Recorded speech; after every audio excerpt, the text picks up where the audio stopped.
solemnly swear I, John Fitzgerald Kennedy, do solemnly swear that you will faithfully execute the office of President of the United States that I will faithfully execute the office of President of the United States and will, to the best of your ability, and will, to the best of my ability, preserve, protect, and defend the Constitution of the United States. preserve, protect, and defend the Constitution of the United States. So help you God. So help me God.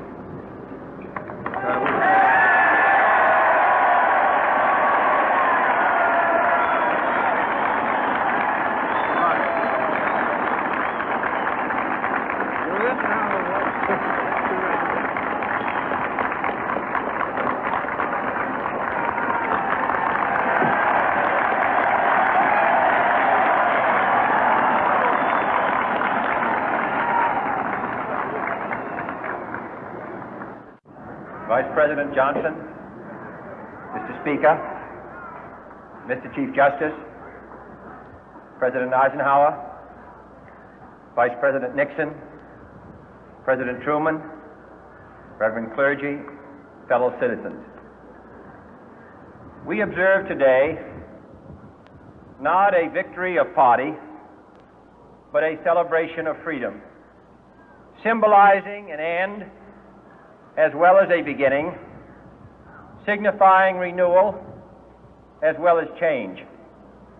For I have sworn before you and Almighty God the same solemn oath our forebears prescribed nearly a century and 3/4 ago. The world is very different now, for man holds in his mortal hands the power to abolish all forms of human poverty and all forms of human life. And yet the same revolutionary beliefs for which our forebears fought are still at issue around the globe. The belief that the rights of man come not from the generosity of the state, but from the hand of God. We dare not forget today that we are the heirs of that first revolution.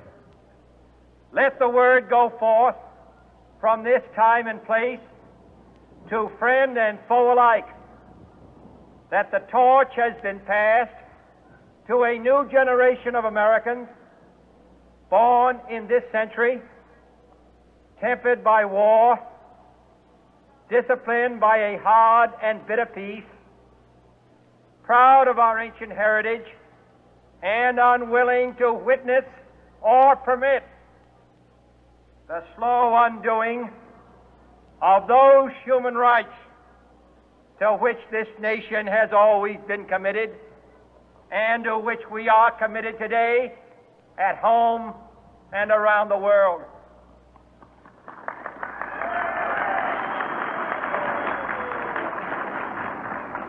Let every nation know, whether it wishes us well or ill, that we shall pay any price, bear any burden, meet any hardship, support any friend, oppose any foe to assure the survival and the success of liberty.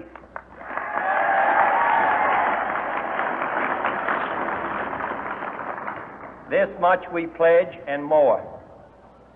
To those old allies whose cultural and spiritual origins we share, we pledge the loyalty of faithful friends.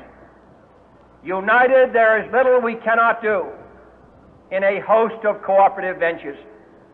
Divided, there is little we can do, for we dare not meet a powerful challenge at odds and split asunder.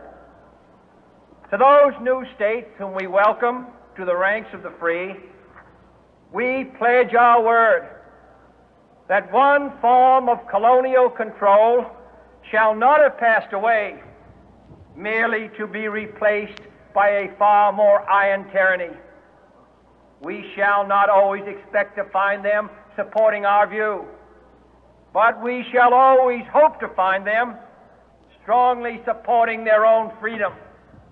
and to remember that in the past, those who foolishly sought power by riding the back of the tiger ended up inside.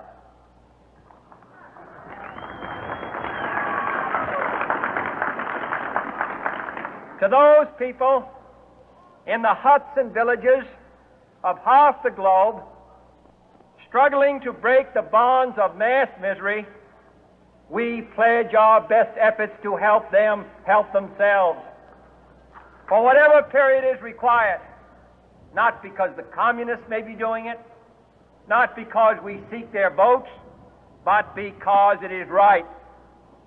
If a free society cannot help the many who are poor, it cannot save the few who are rich.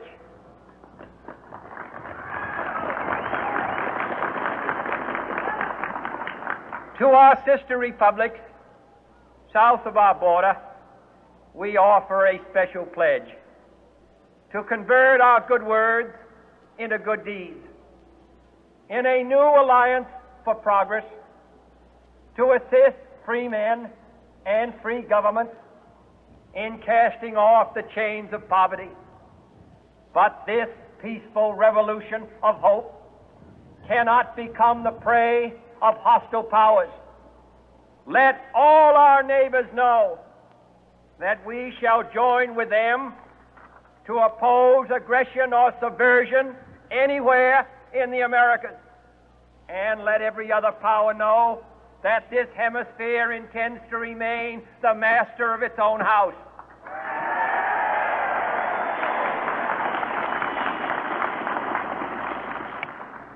To that World Assembly of Sovereign States, the United Nations, our last best hope, in an age where the instruments of war have far outpaced the instruments of peace, we renew our pledge of support to prevent it from becoming merely a forum for invective, to strengthen its shield of the new and the weak, and to enlarge the area in which its writ may run.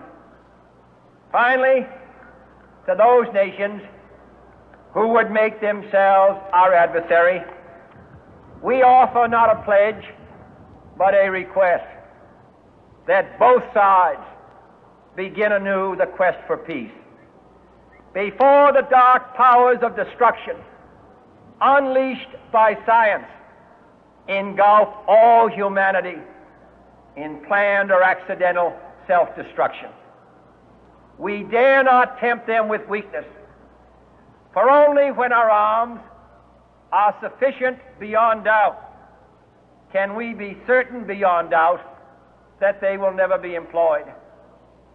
But neither can two great and powerful groups of nations take comfort from our present course, both sides overburdened by the cost of modern weapons, both rightly alarmed by the steady spread of the deadly atom, yet both racing to alter that uncertain balance of terror that stays the hand of mankind's final war. So let us begin anew, remembering on both sides that civility is not a sign of weakness, and sincerity is always subject to proof. Let us never negotiate out of fear, but let us never fear to negotiate.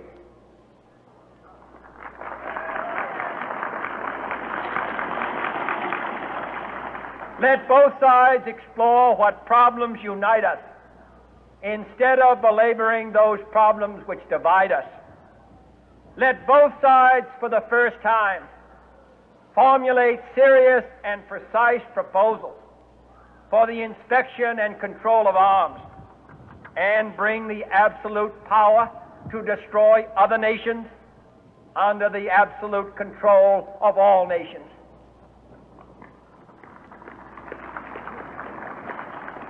Let both sides seek to invoke the wonders of science instead of its terrors. Together, let us explore the stars, conquer the deserts, eradicate disease, tap the ocean depths, and encourage the arts and commerce. Let both sides unite to heed in all corners of the earth the command of Isaiah to undo the heavy burden and let the oppressed go free. And if a beachhead of cooperation may push back the jungle of suspicion, let both sides join in creating a new endeavor, not a new balance of power, but a new world of law, where the strong are just and the weak secure and the peace preserved. All this will not be finished in the first 100 days, nor will it be finished in the first 1,000 days, nor in the life of this administration, nor even perhaps in our lifetime on this planet. But let us begin.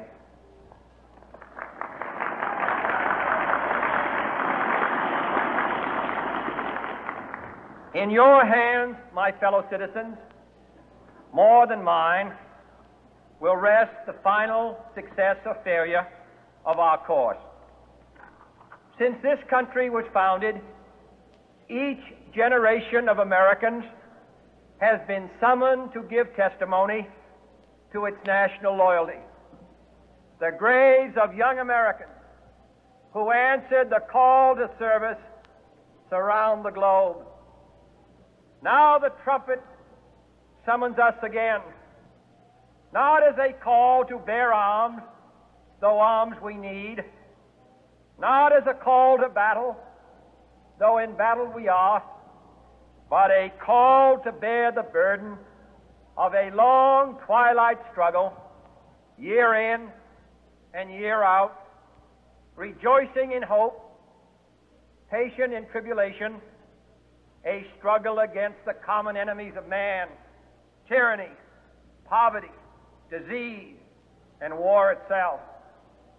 Can we forge against these enemies a grand and global alliance, north and south, east and west, that can assure a more fruitful life for all mankind? Will you join in that historic effort?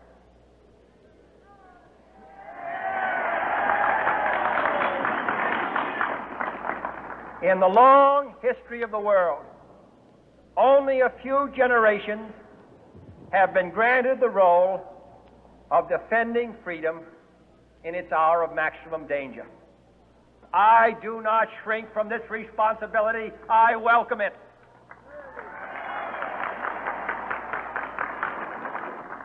I do not believe that any of us would exchange places with any other people or any other generation.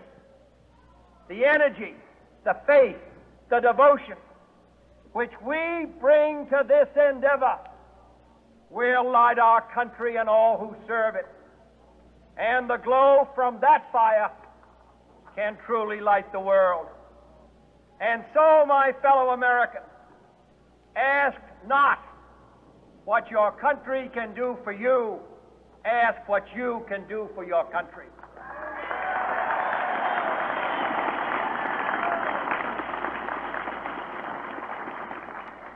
My fellow citizens of the world, ask not what America will do for you, but what together we can do for the freedom of man.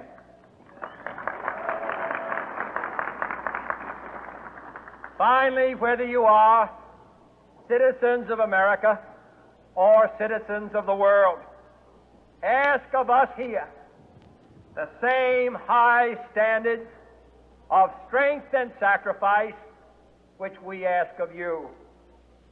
With a good conscience, our only sure reward, with history the final judge of our deeds, let us go forth to lead the land we love, asking His blessing and His help